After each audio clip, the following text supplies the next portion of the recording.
If you are in the market for a new TV, but don't want to do all the research and just want somebody to tell you, here's the best TV, then you've come to the right spot. I have done hours and hours of research to try to find the best TV. And after considering all the options, I settled on the LG C1.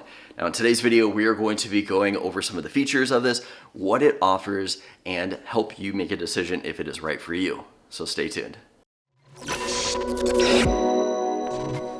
Hey everybody, welcome back to another video. So if you were like me, when you're ready to buy a new product, you don't want to do all the research. You just kind of want somebody who knows enough about the topic to just say, you know what, this is going to be the best one for you.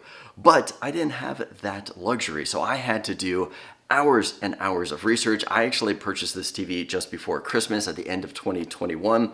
We're now into February of 2022, and I still think that this TV is one of the best ones out there. Now, this video is not sponsored. LG did not send me out this TV.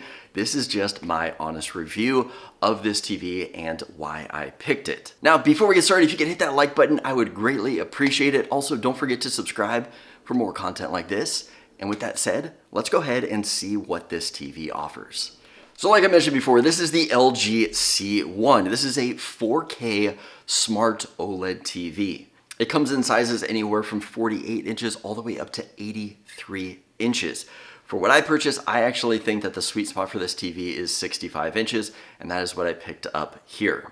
Now, something to mention is the placement of the ports on the back of the TV. If you are looking at the TV, the power cord is going to be on the right side. All of the other components are going to be on the left side. So consider that when purchasing this TV to make sure all of your cables are going to line up to the appropriate ports. On the back of the stand, it does have a channel for cable management to help keep those cables hidden and out of sight. Now, if we look at the ports on the back of the TV, we have got 100 megabit per second RJ45 port. We've also got the optical digital audio out. We've got a coax port that's either going to be used for your antenna or cable box. We've got 2 USB ports, and we've got one HDMI 2.1 that's capable of 4K 120 hertz on the back. And then we've also got an additional 3 HDMI 2.1 ports on the side. All of these are 2.1 compatible, so they all can do 4K 120 hertz, which is going to be fantastic for you gamers out there. Now, if we take a look at HDMI 2 right here in the middle, it also does support eARC and ARC, which is going to be great for amazing Dolby Atmos sound if you do have a sound system that supports it. Now, in addition to the ports on the outside, we've also got some upgrades on the inside. That's going to be things like built-in Wi-Fi and Bluetooth. This is going to allow you to connect different Bluetooth devices, whether it be headsets or mouse or maybe even a gaming controller to the TV right here. Now, one of the things I really like specifically with the C1 version right here is that it's got the brand new A9 Gen 4 processor. Now, this is the new processor that has just come out from LG. It's got the latest and greatest processor that we're seeing in the G1, which is their high-end unit, and not the A8 processor that you're going to see in the lower A1 series that you'll see for LG TVs. Okay, with this being a smart TV, we do have a couple options for setup. You can either use the remote to do the setup, or you can actually use the app and use the LG ThinQ app. Now, I went the traditional route and I did use the remote to set up the TV. But if you do use the ThinQ app, inside of the app, it's going to give you all of the TV controls. In addition to that, it's going to allow you to set up different smart home devices to use on this TV also. And once you get the TV all set up, it's going to load up the WebOS home screen. On the home screen here, it's going to look pretty similar to maybe a Google Chromecast or an Amazon Fire TV stick, where you're going to have menus of different things to go through. It's going to have options for things that are trending that you can go ahead and watch. If we scroll down there, you can see different apps, and these are apps that are preloaded, or you can go ahead and do a search and load up different apps. So say if you have like HBO Max, you can load that up, log into your profile, and start watching things from the HBO Max app. Below that, you're going to have options for the home dashboard and all of your HDMI inputs to go ahead and select those. Scrolling below that, you're going to see options for LG channels. These are free channels that come with your LG TV. And then we've got options like shopping, YouTube suggestions. You've got options for Apple TV, Amazon Prime Video, and then other new releases. Now, this WebOS home screen is okay. I mean, I don't use it a lot. It is a little bit laggy when jumping through different things, which is a bit unfortunate. But once I go ahead and load up the app, inside the apps themselves are pretty quick. We use a lot of Disney apps because we do have two little kids that love watching Disney stuff, and it also works fine with Netflix and Prime Video. Now, speaking of those apps right there, those are all apps that come preloaded on the TV. Now, if we take a look at the remote, LG actually upgraded the remote this year. We've got our number pad up top, we've got volume up and down, channel, all the normal stuff.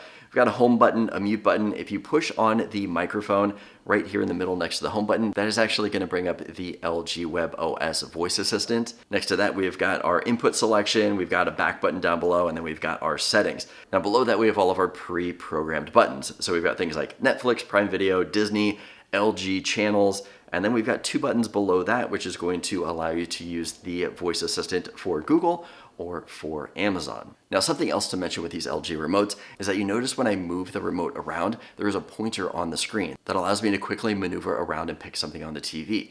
In addition to that, on the remote, I can scroll up and down to go through different things on any of these apps right here, whether it's Disney or actually on the LG channels right there. And then I can go ahead and select something. So that's something the kids also like using, something that really makes it convenient when I need to log into different things. I can just quickly point to all of the letters when I need to, say, enter my email address for any kind of login. Now, the last thing that I wanted to mention software-wise is that if you push and hold down on the input button on your remote, it's going to load up the home dashboard.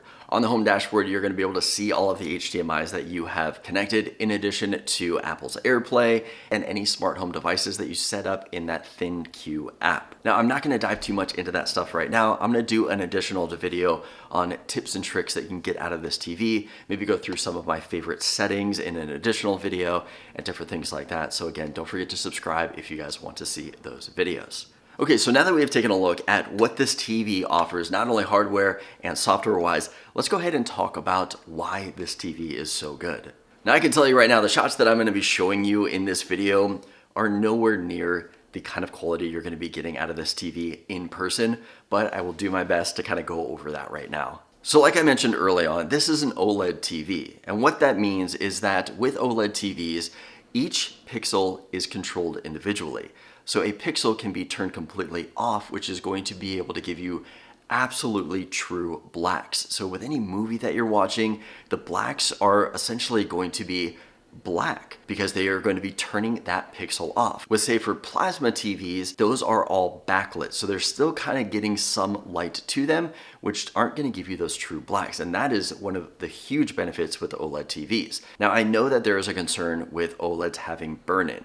But once you leave the TV on without being used, say like the home screen or something like that, it is going to jump into a picture mode where it's going to essentially display digital art, or it's going to pop up and show like a firework effect where it's going to kind of randomly show these fireworks to help prevent burn-in. This TV also has Dolby Vision IQ. So if you were watching any content, say it's streaming or not, that supports Dolby Vision, the TV will automatically recognize that. It will display up in the top right corner Dolby Vision or maybe Dolby Atmos to show you that it is producing an absolutely beautiful picture. Now, speaking of Dolby Atmos, this TV supports that too, which is going to give you absolutely fantastic sound. Now, being a completely unbiased owner of this TV, I will say I was a little disappointed with the sound, especially when I had it on the stand.